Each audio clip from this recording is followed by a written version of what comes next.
Navi's turn to pick. What's up, guys? Welcome back to the Epicenter Qualifiers. Trying to get to Moscow, these two teams' alliance going up against Navi in this second game of the best of three. Winner obviously moves up in the moves on in the upper bracket. Loser drops down to losers, so elimination not on the line here. But still, I'd like to offer these teams some pro advice. You want to win the game. You want to win the game. Navi already taking my advice to heart. They are 1-0 up above Alliance, and we have the same pick ban side thing as last game, so all's right in the world. Gonna have a game 1 rematch, perhaps. It looks a little bit like it. Io still the pick here for Alliance, and I do think that the hero is playable, but this is kind of just Alliance's biggest comfort zone. This is just what they like to do. This is what EGM does best, so you can't really blame them for going for this IO opening. But we did see a great portion of the IO's weakness in the last game. If you're prepared for the IO, if you pick it up this early, you run into some serious issues because your mobility, your global mobility as the IO, is significantly decreased. Your ability to save heroes is significantly decreased because, well, Navi will just be looking for you. They'll have heroes that are mobile enough and have enough vision to chase you down so that you cannot yank your allies out of those bad engagements. This is a risk that Alliance are kind of going to be okay with. I mean, obviously, first picking the IO does have those risks, but if it means that you can play better as a team because you just like playing with an IO, so be it. We'll see what they can do with it this time. Navi going to throw out the draft of Game 1 and look towards something completely different, doing some small parts because the Warlock is banned out right now, but I think the Treant Protector was actually in that Warlock's ban slot, so a little bit of a switcheroo there. Darkseer Treant Protector is an interesting opening for sure for the Navi side. They are able to, with these two heroes, apply a decent amount of pressure towards the safe lane. Now, Juggernaut is a hero that, perhaps more so than others, will be able to resist this. But still, when you're talking about Treant Protector, just right-click harassment, it's already pretty substantial. When you also have the Ion Shell on top of the Treant, then things can get pretty redonkulous up in that top lane. And of course, when you're not in the lane, when it's the mid game, when it's the late game, you're looking at Vacuum into Overgrowth. Those are just incredible tools to have. And for Navi, they have just the Darkseer. So Vacuum into, I don't know, perhaps a Disruptor pick. A fantastic hero to have up against an IO. Great with the Darkseer. Wouldn't be all too bad for the Navi side if they want to kind of dip into that pool. 10 seconds remaining. They could also go for the... Go for a Slardar or something like that if they want to run a little bit more of a greedier lineup, a little more aggro. Go full CIS with the Darkseer Slardar in that fashion. Now, they definitely do have options except for that Disruptor banned out along with the Slark. And on the Navi side, just getting rid of some more of that IO synergy, which we didn't really see in the last game because of how hard countered that IO actually was. But still, got to cover their bases. If you're Alliance and you have IO Juggernaut and you're going to say that is your combo, quote-unquote, you're kind of okay with that. The movement speed on the Juggernaut, very nice. That additional sustain is quite nice as well. And the thing that Juggernaut has perhaps the most is instant impact as soon as he gets relocated into a fight. That's why you want heroes like Tiny, like Ursa with the IO. It's because as soon as you yank him in, they'll do something and that will probably kill someone else. And Juggernaut has the Omni Slash, so it is definitely a nice little pairing here for the Alliance side. They also have a lot of sustain off of this opening combo as well. Healing Ward doing double duty when you're talking about an injured IO, tethering back into a Juggernaut perhaps. It gets pretty redonkulous. But Navi, they go ahead and grab a Rubik, which is going to give them a nice bit of control. My concern for Navi, though, is that they're going to end up being a little bit damage light. Darkseer, not really a huge damaging hero.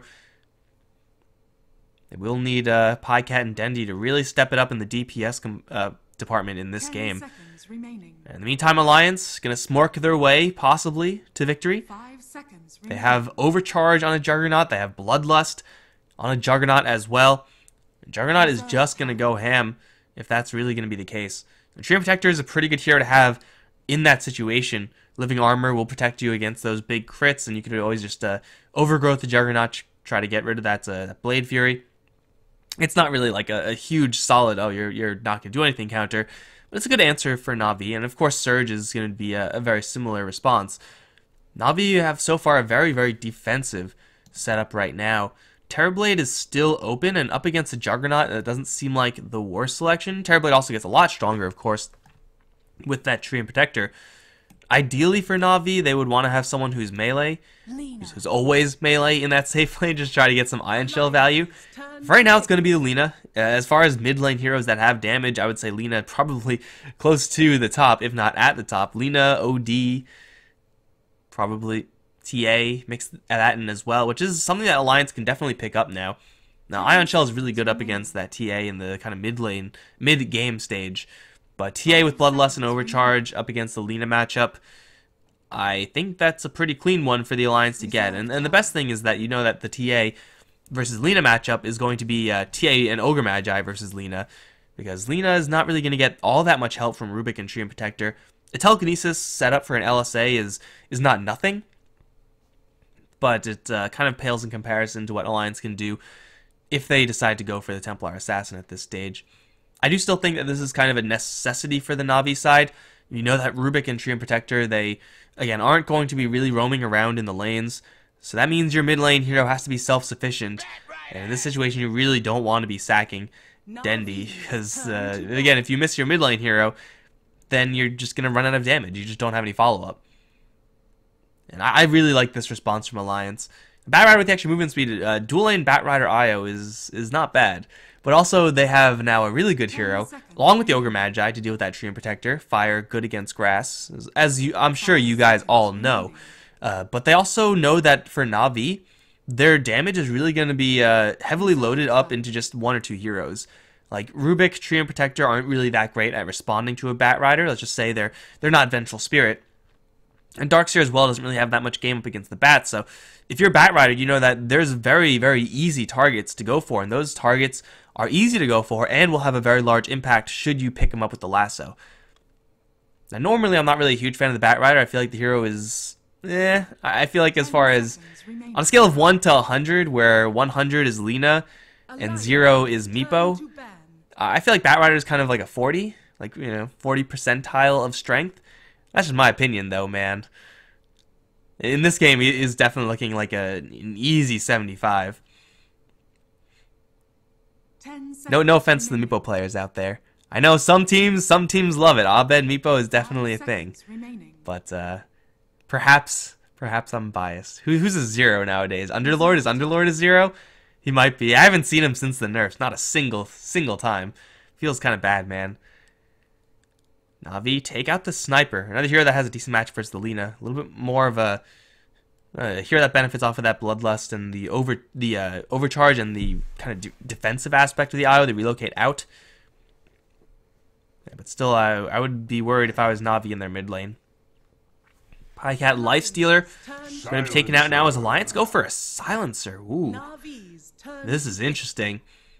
Now, this matchup is going to be okay-ish for the Silencer. Glaives of Wisdom spam is definitely a thing, but he does have to watch out for his movements. The thing is, when you're going for Glaives of Wisdom spam up against a Lina who has more range than you do, obviously you're going to be taking some right clicks before you deliver your right clicks of your own. And when you're throwing the Glaives, you're not moving, so the LSA is a little bit easier to land at that stage. It's a risky pick for sure, but going up against Darkseer, going up against almost a full lineup of casters for Navi, means that Global Silence will just let Juggernaut go ham. And now eventually they also pick up this kind of delayed Silencer Batrider combo. Jump in lasso with a Global Silence. There is actually nothing that you can do about that on these Navi heroes. General probably going to have to go for a Lotus at some point in order to get that silence off of himself. And Lotus is actually incredible against what Alliance have, so it does seem like it's a pretty primo item to have. And for the Navi side, they're going to go for Phantom Assassin as their last pick. They just needed a hero that had a lot of deeps. They needed someone to do the damage. You can't really blame him for going for this Phantom Assassin. Matchup-wise, seems like it's actually pretty good. Maybe a tough time up against the Batrider slightly, but the Blur is going to be an all-star up against Silencer and Juggernaut both. And again, it's a very similar situation to last game, where Phantom Assassin is was up against a Terrorblade in that case, but still up against just pure right-clickers.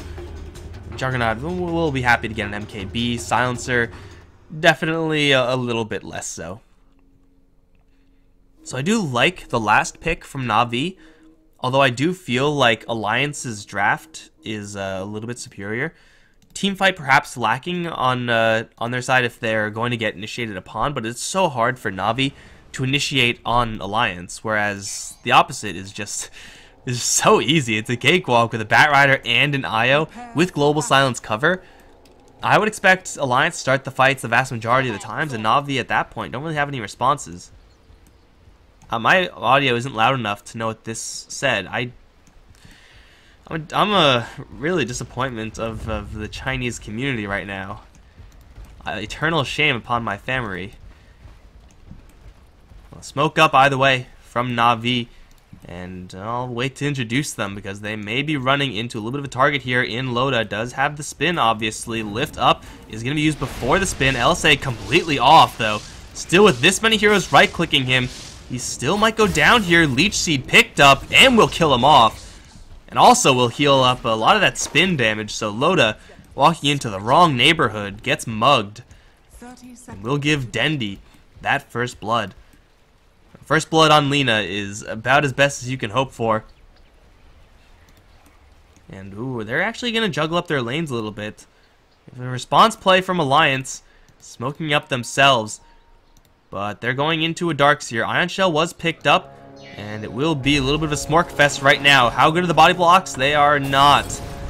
There is Napalm slow. There's Ignite. Unfortunately, Ignite doesn't work with Napalm, despite that not making any sense at all. General now to the tower, but Hanskin, he Ogre, he's smart. He don't care about a tower. He's a tier 2, though. He may care about Biver. Arriving to telekinesis the Batrider back in. Body blocks still almost non-existent. The tower shots still coming through, though, and it will get the kill. Biver, a lot of experience off of that one. General obviously getting pretty heavy benefits as well. And Alliance trying to smork their way into tier 2s. That's a little bit of a hard sell. You know what, guys? Screw the introductions. You guys know who's playing what. I mean, you guys aren't here because you're just random guys wandering into a Dota stream. No, you're here because you know Alliance and you know Navi. We're going to have a little bit, as I said, of a lane swap. Oh my god, those right clicks and the daggers. I mean, Blightstone is an item for sure, and when you're hitting for 91 a pop, Jonas Fan just got his ass kicked. Over in mid lane, Limp, victim of one of many, perhaps, combos, telekinesis into LSA. It's only level 1 Lina, so LSA is whatever, not going to do all that much. But deciding to put Pycat and Suniko up towards the top lane. Perhaps expecting a Juggernaut lane. Maybe trying to dodge the Juggernaut who's currently on the bottom lane. Suniko going to get the Leech Seed onto Jonas Fan. Will give a lot of much needed juice towards Pycat. He's going to use his stick, and Biver's going to arrive. Telekinesis stunning everybody. Jonas Fan and EGM getting their asses whooped right now by right clicks, and Pycat will get in far enough away to salve up. And Jonas Fan, oh, another Napalm turnaround. That was a big mistake.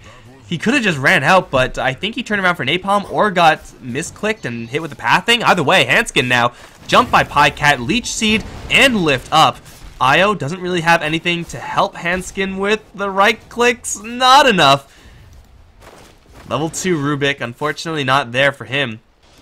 Only working with that telekinesis, and telekinesis Rubik is pretty pathetic, honestly. 4-9 base damage with a small stun, but Pycat not done yet.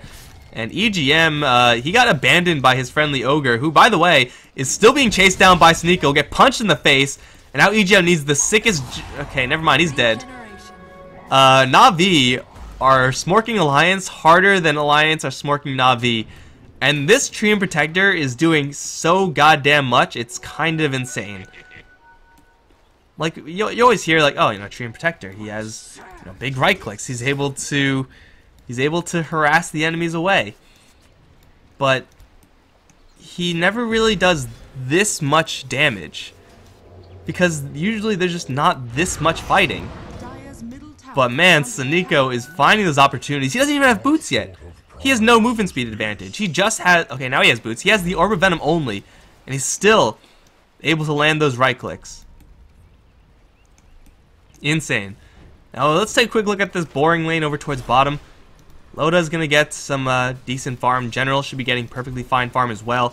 No one should be dying on this bottom lane unless someone makes a big mistake. Surge trumps play through every single time, but Jonas Fan Once again, getting hit with some pretty heavy right clicks. Pycat, 8 stacks of napalm, gets out of the Bat Rider's damage. And now the Treant is on the run, running through the fire and the flames. He'll carry on. Punch Bat Rider once. Orb of Venom gets the Leech Seed. That should guarantee the kill. Punch him in the face. Sneeko probably will die. No, maybe not. He has living armor. He has a TP out. Orbs to the face. Oh, he teleports away. What a baller. Holy crap. Sneeko has been playing out of his mind in this series. By the way, people are dying over in mid lane. Dendi aggroed Limp a little bit too much, and he'll get to the shrine. He'll be fine. Pycat, the aggressive tri-lane Phantom Assassin with their Rubik and Tree. And I can't help but feel that Alliance will be having a little bit more success here if a Juggernaut was in this lane. Obviously, you still take all those right clicks, but you're able to put out so much more guaranteed damage as opposed to the Bat Rider, who you saw all those stacks of napalm on Pycat do a little bit, but ultimately, if he's not standing in that fire, well, you're not doing any damage now, are you? And they're still trying to battle in this lane. There's no reason for Navi to dissolve this lane. They're finding so much success here. And Sneeko is going in for round 2, along with the lift up from Biver with the Leech Seed and the jump in from Pycat. Jonas a fan dead before the IO can even arrive with that tether. Hanskin as well, not looking too hot with the right clicks. They'll take him down. Somebody call the police, because I'm pretty sure what's happening up towards top lane is not legal. At least not where I live. That was not an LSA that Dendi was looking for. That curse is actually going to be doing a lot of damage to him. Should be fine still, but you know what? Dendi doesn't have to do anything in this game. He can just handle the lane as he is. Slight lead for the Lina. General's having a pretty nice time against Loda as well. No winning state here for the Darkseer, but a perfectly fine one. He's going to go into the jungle and he'll be fine in that regard. But this top lane is being absolutely dumpstered by Navi. Not even close. At least Bat Rider, now level 3, has a pretty fast jungle. And this is very frequently what we see from Bat Riders who go towards the off lane, who struggle. Just try to scrape together level 3, go into the jungle, and then pop back into lane when they're like level 6 or something like that. They get pretty good clear times. The concern right now for Alliance isn't really going to be that Bat Rider, even though he is 0-4-0, 5-6 minutes in the game. It's kind of depressing. It's the fact that now what the hell did the IO and the Ogre do? Ogre's going to try to apply some pressure over in general, but it's only a level 2 Ogre Magi. He doesn't really have much to contribute in killing off a Darkseer because he's so tanky. IO can stack, I guess, but there's no one... over in mid lane, Silencer lifted up into an LSA. Leech Seed is there as well. Sneeko and Beaver, they're going all over the place. Collecting heads, taking names, thinking about diving tier 1s. Probably a little bit too deep for Sneeko this time. These supports are going to be kind of in an awkward position where they don't really have access to their safe lane. When was the last time you guys saw a safe lane that was shut down this hard? So much so that nobody at all is comfortable going in. Now usually if a carry is having a bad time in a safe lane, whatever, he'll go to the jungle, he'll go to the off lane, they'll find some way to switch it up, and then like a ranged support is going to be like hiding or something like that and just absorbing experience. That's not standard, but it's what happens. This is never what happens. You never ever see a safe lane completely abandoned like this. General, whoa, totally didn't miss that, guys. Is going to dodge the danger, but oh, AGM, don't tase me, bro. Got zapped in the jungle by Biver. These movements from these supports are insane. Oh, notice a fan. I think I'll go back to the lane. It seems safe now. And he's dead. 11 versus 0. God, is there some sort of mercy rule in effect now? There should be in Dota. I mean, it's a 4K lead off of an 11 kill advantage, which is you know, perhaps not like that bad. It's not something that you can't recover from, but it's still 7 minutes in the game. There's still nobody getting farm up on top. The Juggernaut at least is still getting farm, so Loda is going to be pretty happy. But this is becoming more and more a Juggernaut game. He has all the steroids, and he has all the backups, so yeah, he is in a pretty good position matchup-wise, with Hand of Midas especially. They have an Omni Slash and a Spin. General, though, going to try to run away. He's going to be cut off by the Bat Rider. No lasso there, and General's going to get ahead of Jonas Fan. 4 heroes in bottom for Alliance to do a whole lot of nothing, and now Navi are setting their trap. Maybe TP coming in from Sunico. He's level 5 right now. He's still invis. Although his trees are kind of being destroyed right now, they still want to defend their structures. General, what's his vacuum looking like? Level 1. Level 3 Ion Shell will not really do enough. Loda takes a crit. Never lucky. They will back off successfully. Navi don't really get all that much. But again, they don't really need to get all that much. It is... The burden of this game is all on Alliance. They have to make those plays. And along those lines, well, Io's only level 3. If they had a little bit more experience on Io, I'm not really sure how he would get it, given how safe lane went. But if he did, relocates with the Juggernaut, trying to leverage Omni Slash as much as you can. That's how you come back into this game, by getting those quick assassination type pickoffs. Get the Silencer involved in those kills as well, start stealing some intelligence. If you're able to grab some from the Darkseer, he may experience some really significant mana troubles later on. Of course, the Phantom Assassin, be dumb. If you're able to take out her intelligence, then yeah, just things get unhappy for her really, really quickly.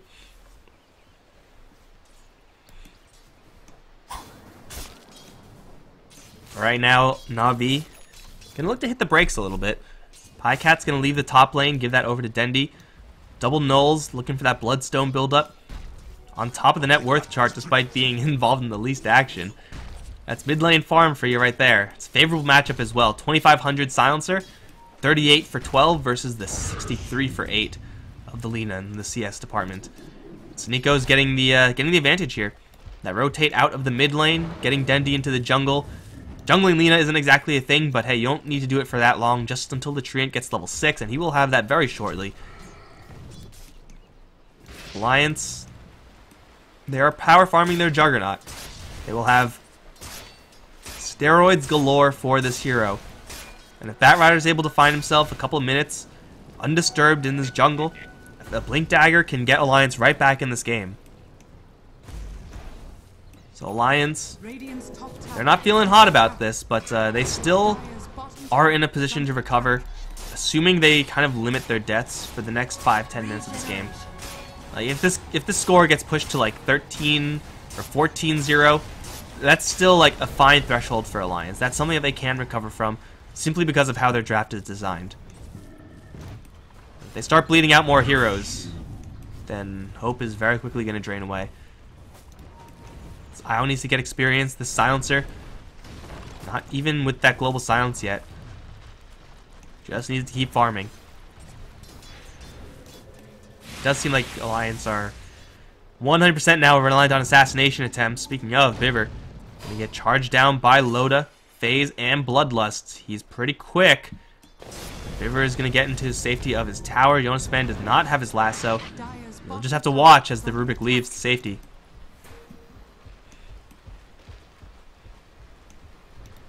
Skin will do the same. I don't think they saw him. Level 2 vacuum. The tower's still going to be beaten down. Treant Protector, the battering ram. Dire's top tower is under attack. Dire's structures are fortified. No one's on top lane still for Alliance. Navi have been working with 3 lanes, Alliance really only with 2. They still will start shoving this bottom lane. Was already previously shoved pretty hard. Load with the Ring of Basilius turned on. Might just make an even tower trade. That is going to be pretty big for Alliance, although TPs are coming in. Sunico, go invis, give that armor to the tower. Overgrow. There is a deny threshold here, but he's just going to walk away. Not really sure about that overgrowth, but for Alliance, it's a big trade. Losing your top lane tier 1 actually makes this lane a little bit more workable because the creeps are a little bit closer to a tier 2 instead of just tier 1, so it's very, very difficult to dive that, at least compared to a tier 1.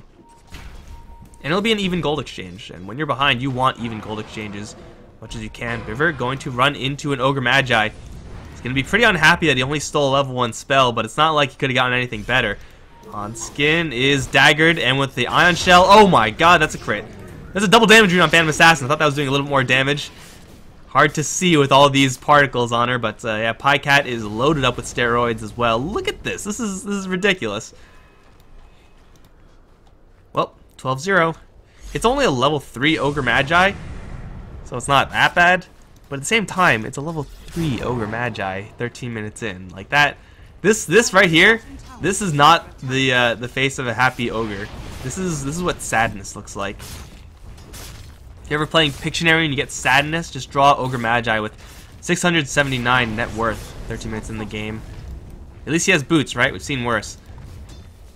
Tower will be destroyed on bottom, and this time no trade will be happening for Alliance. Navi, Hand of Midas, number 1 being built up on the tree. Seems like that's going to be it. Hand of Midas got 1 on the Silencer on the other end, 2 on the Juggernaut. Yeah, so Alliance are definitely building up for the comeback. Radiant's top tower is under attack. Ooh. Yeah, we have a comeback build here for Alliance. This is a necessary evil. A desperate move for sure, but they have to do this. They have to find some way of getting their kind of underfarmed cores and the Bat and the Silencer back into this game. And yeah, it's going to mean that the next, well, I guess what was a 10-minute timing is going to kind of extend a little bit more for Navi, where they have so much more time to play this out and just look for those assassination attempts. If Alliance, again, can limit their deaths, then they will have a pretty good shot with these items. But Navi, they know that there are at least a couple Midases on the other end, just to their 1 on the tree, which is not hugely relevant. So they will have to keep this pressure up, and they will do just that with the smoke. Top lane, Pycat's pushing. Was actually a pretty vulnerable target up towards top, especially since Relocate on IO is available. But EGM's just chilling with Limp, just looking to keep this Silencer safe. I think they just caught a glimpse of him with his Observed Ward, but Alliance know that something's up. They see only Pycat up towards top lane, and now they see Dendi. So the jig is up.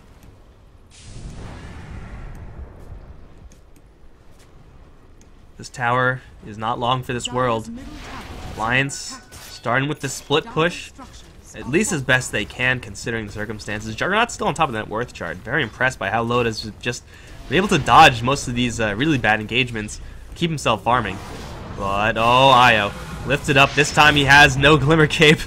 And with the Laguna Blade, not sure if the Io deserved that, but, you know, he's super dead. Tower and a kill. Pushing that lead to 6k. Are they looking for Roche now? Is the Desolator up? Almost up. He needs that courier to get back. But Navi can definitely look to do that in just a little bit. This is not looking like a great game for Alliance, seeing as though the net worth experience making no real moves in their favor. But it's not really increasing in Navi's favor as much as you would really expect. They don't really have the most snowbally of lineups. Like, Darkseer does have a mechanism. He is very tanky, he's a very high level. But Darkseer, unlike a Sand King or a Centaur or a Clockwork, isn't really going to just be constantly laying it into you. This should make my life easier. And he supports the same thing for Navi. If on the other end, if it was Navi with the Ogre Magi, they had a Vengeful Spirit or a CM, then things will be really bad. But Rubik and Tree are still kind of more so on the passive side, the kind of defensive side of the support roster. So they still have, you know, a little bit of hope here for Alliance, despite the score. That hope will start to disappear as Navi pick up more objectives for free. Loda, with all the steroids in the world, start tearing into this structure. General's going to TP in. He has a mechanism. I think he could tank through an Omni Slash. Vacuum is going to do a whole lot of nothing, but he will eventually hold his tower. This is just buying some time. Batrider is going to make the ping out. Hey guys, they're at Roshan. He is very, very correct. There is an overgrowth they have to worry about, but a Treant Protector is... they're worrying about an illusion first, kind of kicking Jonasaphan's ass with those lucky crits. Pycat will grab that double life, and now Jonasaphan is going to arrive. Pycat is going to get some overgrowth. Gets a big crit on the dagger!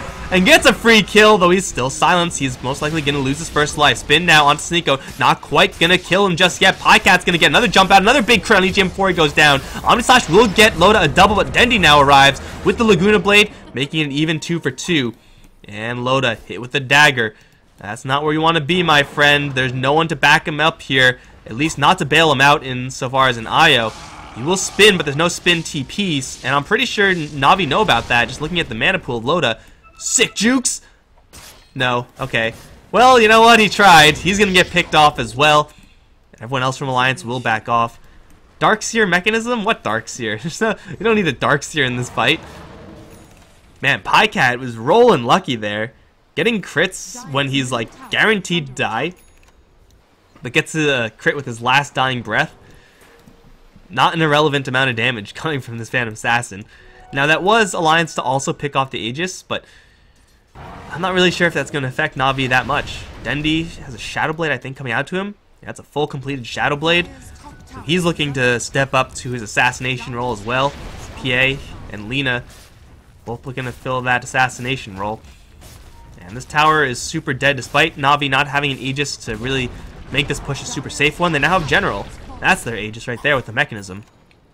So far it's been relatively quiet in this game, this Darkseer.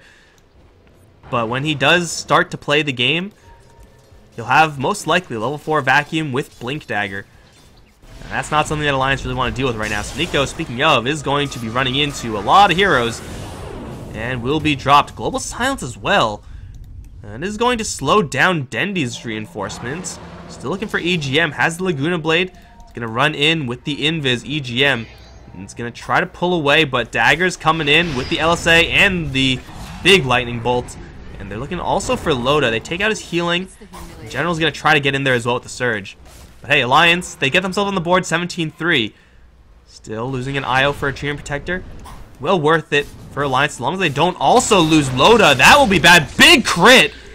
Says, screw you, Blade Fury. Coup de grace is better. Hanskin is going to get dove in the base. What level is he right now? Level 5 Ogre? It's just not fair versus level 14 PA. And that's going to be another one for Navi. Looking for more. Dendi's not going to stop. Can't stop, won't stop. Sees Jonas Fan with no Blink Dagger. And that looks to me like a free kill for Dendi. Jonas Fan gets the Flame Break. Nothing coming out of that one. 20-3. My lord. I mean, last game, Navi had some pretty good matchups.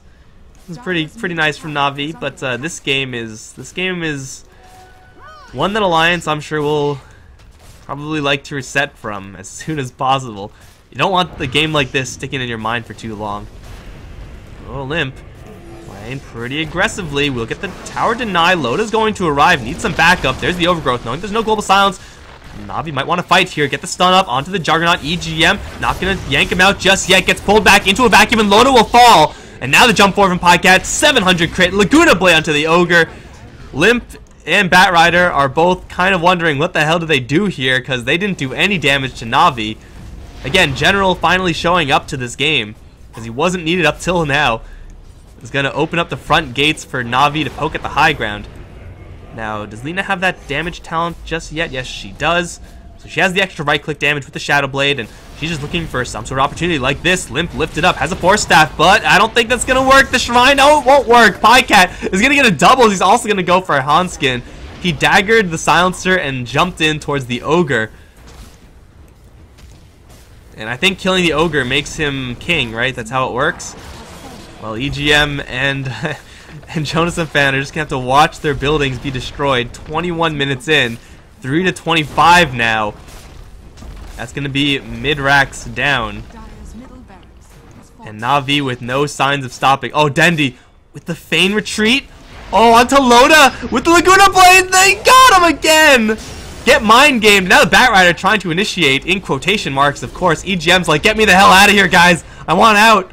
He's going to get out, but his allies are not alive, so who cares about an IO? Nobody. Jonas Fan's back. He's going to buy out. Loda has a buyout as well. With the Global Silence Alliance, I'm not really sure if they can do much here. Limp's going to try. Move forward. Still, Dendi has his eyes on the prize. And it will be the Phantom Assassin. Ready to jump into the drop of a hat. Dendi gets Force Staffed in. Big play if he can get out, but oh, actually no, Pycat wants in instead. He's like, oh, Force Staff her? Why not me? I want to fight. She's going to get 2. An Alliance, they use Global Silence to do, well, about half HP worth of Dendi damage. Was, by the way, 28 Bloodstone charges. So even if he dies, pretty sure he doesn't care. Force Staff. Oh, the LSA combo with the vacuum was perfect. Oh my god, somebody please call the cops. Omni Slash is going to do very little versus General. He'll fall as well. 3-31. And that's going to be GG well played. That was one of the most one-sided matchups of teams that shouldn't have one-sided matchups I've ever seen in my life. Like, there are games where you know one team is better and you expect one team to win. This is not one of those games. Like, Alliance played